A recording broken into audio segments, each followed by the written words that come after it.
बधाई हो, कॉकरोच जनता party BJP से आगे निकल गई। अब देश में चलेगी सिर्फ सीजेपी सरकार। There are already parasites in society who attack you people, you attack the system, and you want to join hands with them. There are youngsters like cockroaches, they don't get any employment, they don't have any place in profession. Some of them become media, some of them become social media, some of them become RTI activists, some have become another activists, and they start attacking everyone. And you people file contempt petition because I go to you not taking up the matter. আপনি কি বেকার? দিনের বেশিরভাগ সময়টা social মিডিয়ায় কাটান। দেশের system নিয়ে রাগ আছে, তাহলে হয়তো আপনিও যোগ দিতে পারেন ভারতের সবচেয়ে ভাইরাল ককরোচ জনতা পার্টিতে। কিন্তু এই দলে সদস্য হতে গেলে কি কি গুণ লাগবে? কেন লাখো লাখো যুবক নিজেদের ককরোচ বলে পরিচয় দিচ্ছে? আর কিভাবে একটা মজা রাতারাতি পরিণত হলো ডিজিটাল আন্দোলনে? ভারতের ডিজিটাল রাজনীতি ইতিহাসে বহু ভাইরাল ট্রেন্ড এসেছে, বহু হ্যাশট্যাগ রাতারাতি জনপ্রিয় হয়েছে, কিন্তু খুব কম ঘটনায় এমন হয়েছে যেখানে একটি ব্যঙ্গাত্মক সোশ্যাল মিডিয়া পোস্ট কয়েক দিনের মধ্যে যুব সমাজের ক্ষোভ, হতাশা এবং রাজনৈতিক প্রতিবাদের প্রতীকে পরিণত হয়েছে। ককরোচ জনতা পার্টি বা সংক্ষেপে সিজেপি এখন সেই বিরল উদাহরণগুলির অন্যতম। প্রথমে অনেকেই এটিকে নিছক ইন্টারনেট মিম বা রাজনৈতিক কৌতুক বলে উড়িয়ে দিয়েছিলেন, কিন্তু সময় যত এগিয়েছে ততই স্পষ্ট হয়েছে যে এর ভেতরে জমে থাকা ক্ষোভ শুধুমাত্র হাস্যরস নয়, বরং দীর্ঘদিনের বেকারত্ব, পরীক্ষায় দুর্নীতি, সামাজিক বৈষম্য এবং রাজনৈতিক হতাশার বহিঃপ্রকাশ। আজকের ভিডিওতে জানবেন সিজেপির অদ্ভুত সদস্যপদ নিয়ম, ভাইরাল ফলোয়ার রহস্য আর ভারতের নতুন জেনজি প্রতিবাদের পুরো গল্প। নমস্কার, আমি স্নেহা মুখার্জি।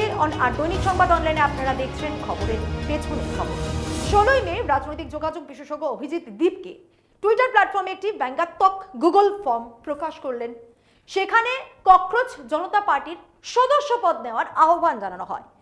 গোটা বিষয়টি ছিল ব্যঙ্গের মোড়কে তৈরি এক ডিজিটাল প্রতিবাদ, কিন্তু কয়েক ঘন্টার মধ্যে দেখা গেল সেই ফর্ম ভাইরাল হয়ে যায়। হাজার হাজার যুবক নিজেদের ককরোচ পরিচয়ে যুক্ত করতে শুরু করেন। ম্যা ভি ককরোচ স্লোগানটি মুহূর্তেই ইনস্টাগ্রাম, টুইটার এবং ইউটিউব শর্টসে ছড়িয়ে পড়ল। বহু তরুণ নিজেদের বায়োতে প্রাউড ককরোচ লিখতে শুরু করলেন।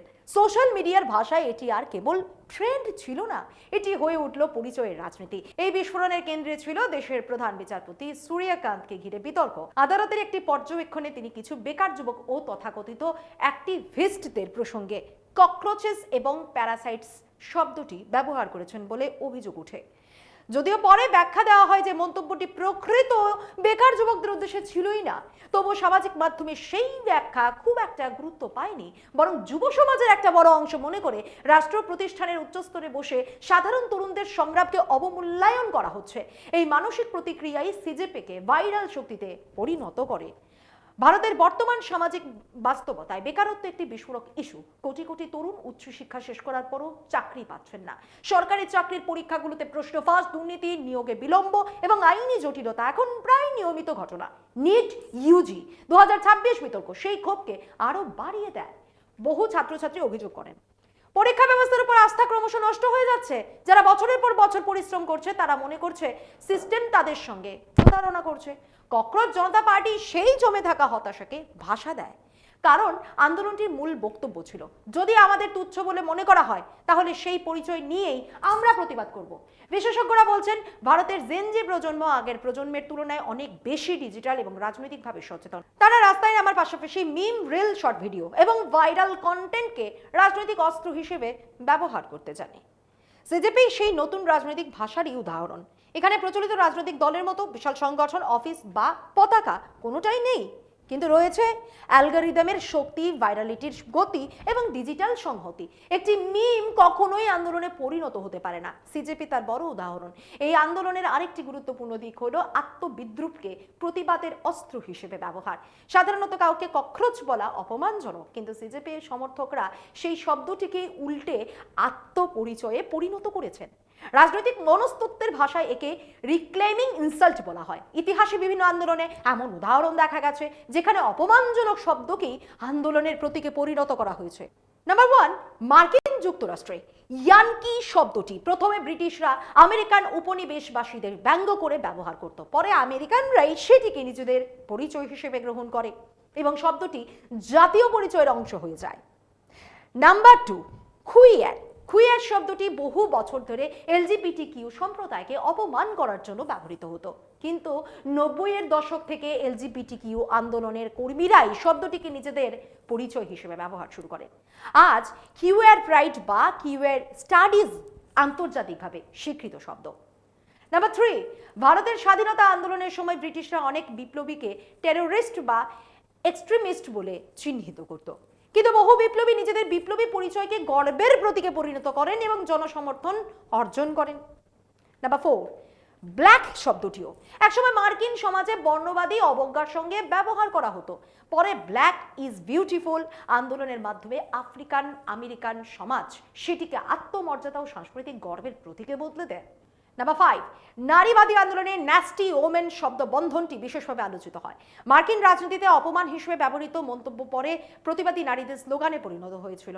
এই ধরনের কৌশলকে সমাজবিজ্ঞান ও রাজনৈতিক যোগাযোগের ভাষায় অনেক সময় রিক্লেমিং বা রিঅ্যাপ্রোপ্রিয়েশন বলা হয়, অর্থাৎ যে শব্দ দিয়ে অপমান করা হয়েছিল সেটিকেই প্রতিবাদী গোষ্ঠী নিজের শক্তির প্রতীকে পরিণত করে।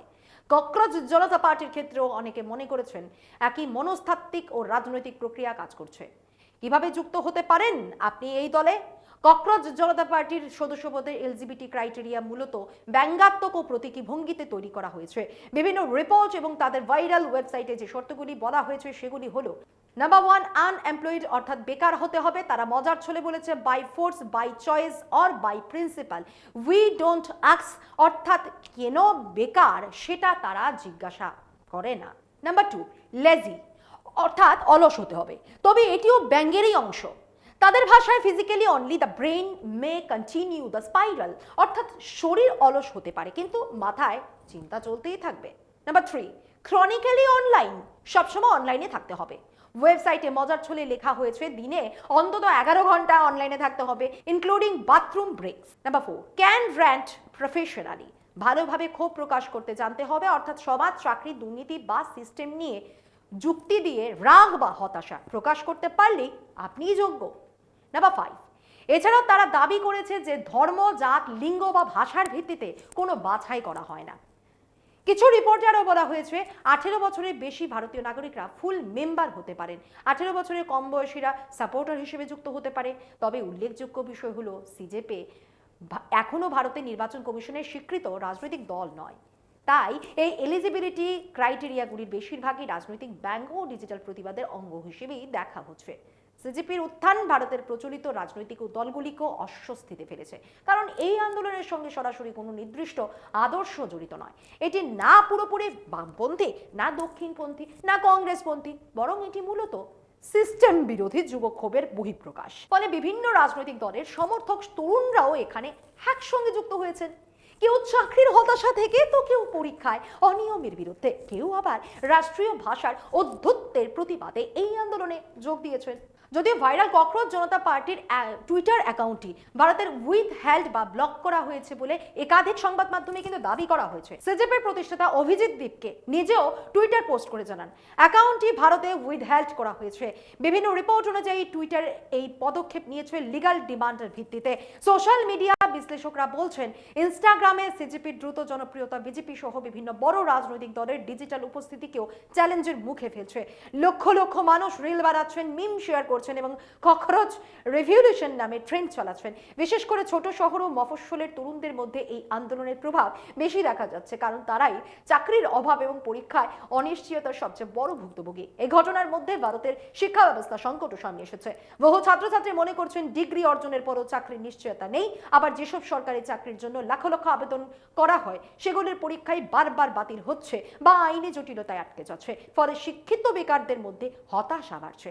সিজেপির মেন সংস্কৃতি সেই হতাশাকে হাস্যরসের মাধ্যমে প্রকাশের সুযোগ করে দিয়েছে, কিন্তু সেই হাসির আড়ালেই রয়েছে গভীর ক্ষোভ। আন্দোলনটির জনপ্রিয়তার পেছনে আরেকটি বড় কারণ হলো এটি অত্যন্ত সহজ ভাষা এবং প্রতীকের ব্যবহার করেছে। ম্যা ভি ককরোচ একটি ছোট কিন্তু আবেগপ্রবণ স্লোগান। যে কেউ সহজেই এটি ব্যবহার করতে পারে। আধুনিক ডিজিটাল আন্দোলনে এই ধরনের সরল প্রতীক খুবই দ্রুত ভাইরাল হয়, কারণ মানুষ জটিল রাজনৈতিক ভাষণের চেয়ে ছোট, আবেগময় এবং ব্যঙ্গাত্মক বার্তার সঙ্গে দ্রুত সংযোগ স্থাপন করে। রাজনৈতিক পর্যবেক্ষকদের মতে সিজেপি ভারতের ভবিষ্যৎ রাজনীতির দিকেও দেখাচ্ছে। আগামী দিনে রাজনৈতিক আন্দোলন কেবল সভা মিছিলের ওপর নির্ভর করবে না, বরং মিম কালচার, শর্ট ভিডিও, ইনফ্লুয়েন্সার এবং ডিজিটাল কমিউনিটি বড় ভূমিকা নেবে। ইতিমধ্যেই বিশ্বের বিভিন্ন দেশে অনলাইন কমিউনিটি রাজনৈতিক শক্তিতে পরিণত হয়েছে। ভারতের ক্ষেত্রেও সেই পরিবর্তনের ইঙ্গিত দেখা যাচ্ছে। সামাজিক মাধ্যমে ককরোচ জনতা পার্টির জনপ্রিয়তা নিয়ে সবচেয়ে বেশি আলোচনা হচ্ছে তাদের বিস্ফোরক ফলোয়ার বৃদ্ধিকে ঘিরে। মাত্র কয়েক দিনের মধ্যেই সিজেপির ইনস্টাগ্রাম পেজ 10 লক্ষ মিলিয়নের ঘরে পৌঁছে গিয়েছে এবং কিছু পোস্টে এমনও বলা হচ্ছে যে রেকর্ড সময়ের মধ্যে তাদের এঙ্গেজমেন্ট রেট দেশের বহু প্রতিষ্ঠিত রাজনৈতিক দলকেও হার মানিয়েছে। তবে সিজেপি নিয়ে সমালোচনাও কম নয়, কিন্তু অনেকেই বলছেন এটি কেবল ক্ষণস্থায়ী ভাইরাল ট্রেন্ড। বাস্তব রাজনৈতিক সংগঠন গড়ে তুলতে গেলে নেতৃত্ব, নীতি, সাংগঠনিক কাঠামো এবং দীর্ঘমেয়াদী পরিকল্পনা প্রয়োজন। শুধুমাত্র মিম বা ভাইরাল কন্টেন্ট দিয়ে দীর্ঘস্থায়ী আন্দোলন তৈরি করা কঠিন। সমালোচকদের মতে সামাজিক মাধ্যমে জনপ্রিয়তা আর বাস্তব রাজনৈতিক শক্তি এক জিনিস নয়। আবার অনেকে আশঙ্কা করছেন এই ধরনের আন্দোলন যুব সমাজের ক্ষোভকে আরো অস্থির করে তুলতে পারে, কারণ যখন তরুণরা মনে করে প্রচলিত প্রতিষ্ঠান তাদের কথা শুনছে না, তখন তারা বিকল্প প্রতীক খুঁজতে শুরু করে। সিজেপি সেই বিকল্প প্রতীকেরই জায়গা নিয়েছে, কিন্তু ভবিষ্যতে এই ক্ষোভ কোন দিকে যাবে তা এখনই বলা কঠিন। এই ঘটনার মাধ্যমে ভারতের বিচার ব্যবস্থা ও জনমতের সম্পর্ক নিয়েও নতুন আলোচনা শুরু হয়েছে। সামাজিক মাধ্যমে অনেকে প্রশ্ন তুলেছেন, জনসমক্ষে দায়িত্বশীল পদে থাকা ব্যক্তিদের ভাষা কতটা সংযত হওয়া উচিত, কারণ বর্তমান ডিজিটাল যুগে একটি মন্তব্য মুহূর্তের মধ্যে কোটি মানুষের কাছে পৌঁছে যেতে পারে এবং তার রাজনৈতিক প্রতিক্রিয়াও তীব্র হতে পারে। অভিজিৎ দীপকের ব্যক্তিগত গল্প এই আন্দোলনকে আরো প্রতীকী করে তুলেছে। বস্টন ইউনিভার্সিটির জনসংযোগ বিভাগের ছাত্র হয়েও তিনি নিজেকে চাকরিহীন যুবকদের প্রতিনিধি হিসেবে তুলে ধরেছেন। বহু তরুণ তার মধ্যে নিজেদের প্রতিফলন দেখছেন। শিক্ষিত, দক্ষ, ডিজিটালি সচেতন, তবুও অনিশ্চিত ভবিষ্যতের মুখোমুখি। এই অনুভূতি সিজেপিকে শুধুমাত্র রাজনৈতিক ব্যঙ্গ নয়, সামাজিক প্রতীকে পরিণত করেছে। ভারতের রাজনৈতিক ইতিহাসে ছাত্র যুব আন্দোলনের দীর্ঘ ঐতিহ্য রয়েছে। স্বাধীনতা আন্দোলন থেকে শুরু করে জেপি আন্দোলন, মন্ডল কমিশন বিতর্ক, অ্যানা হাজারের দুর্নীতি বিরোধী আন্দোলন, প্রতিটি ক্ষেত্রে যুব সমাজ বড় ভূমিকা নিয়েছে। সিজেপি হয়তো সেই ধরনের পূর্ণাঙ্গ রাজনৈতিক আন্দোলন নয়, কিন্তু এটি দেখিয়ে দিয়েছে যে ডিজিটাল প্রজন্ম নিজেদের ভাষা তৈরি করে নিতে জানে। অনেকে আবার সিজেপিকে ভারতের মিম পলিটিক্সের প্রথম বড় বিস্ফোরণ বলেও মনে করছেন। আগে মিম মূলত বিনোদনের মাধ্যম ছিল, এখন তার রাজনৈতিক মতামত গঠন, জনমত তৈরি এবং সংগঠনের হাতিয়ার হয়ে উঠেছে। তরুণদের কাছে রাজনৈতিক বক্তৃতার চেয়ে 30 সেকেন্ডের রিল অনেক বেশি কার্যকর হয়ে উঠছে। ফলে রাজনৈতিক দলগুলিকেও নিজেদের কৌশল বদলাতে হচ্ছে। সবচেয়ে গুরুত্বপূর্ণ বিষয় হলো সিজেপি ভারতের তরুণদের মানসিক অবস্থার প্রতিফলন। তারা নিজেদের অবহেলিত মনে করছে, চাকরি নেই, প্রতিযোগিতা তীব্র, পরীক্ষায় অনিশ্চয়তা, আর্থিক চাপ বাড়ছে। এই পরিস্থিতিতে ব্যঙ্গই হয়ে উঠছে আত্মরক্ষার ভাষা। ককরোচ পরিচয় গ্রহণের মধ্যে তাই কেবল হাসি নেই, আছে প্রতিবাদও। এখন প্রশ্ন, এই আন্দোলনের ভবিষ্যৎ কি? এটি কি কেবল কয়েক সপ্তাহের ভাইরাল ট্রেন্ড হয়ে মিলিয়ে যাবে, নাকি সত্যি নতুন রাজনৈতিক শক্তির ভিত্তি তৈরি করবে? অনেকেই মনে করছেন সংগঠিত রাজনৈতিক কাঠামো ছাড়া দীর্ঘস্থায়ী প্রভাব তৈরি করা কঠিন।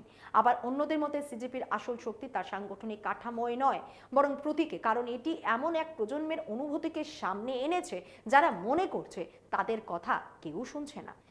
ভারতের ডিজিটাল গণতন্ত্রের ইতিহাসে ককরোচ জনতা পার্টি হয়তো ভবিষ্যতের একটি গুরুত্বপূর্ণ কেস স্টাডি হয়ে থাকবে। কিভাবে একটি ব্যঙ্গাত্মক পোস্ট কয়েকদিনের মধ্যে যুব সমাজের ক্ষোভ, বেকারত্বের যন্ত্রণা এবং রাজনৈতিক প্রতিবাদের মুখ হয়ে উঠতে পারে, সিজেপি তার জীবন্ত উদাহরণ। এটি হয়তো পূর্ণাঙ্গ রাজনৈতিক দল নয়, কিন্তু এটি নিঃসন্দেহে একটি নতুন সামাজিক সংকেত, যেখানে মিম, ব্যঙ্গ এবং ডিজিটাল সংহতি মিলিয়ে তৈরি হচ্ছে নতুন ধরনের যুব রাজনীতি। আজ এই পর্যন্তই। এমন আরও বিষয়ে জানতে অবশ্যই চোখ রাখুন দৈনিক সংবাদ অনলাইনের পর্দায়। লাইক, কমেন্ট আর শেয়ার করুন। দেখতে থাকুন দৈনিক সংবাদ, শুধু নামই যথেষ্ট।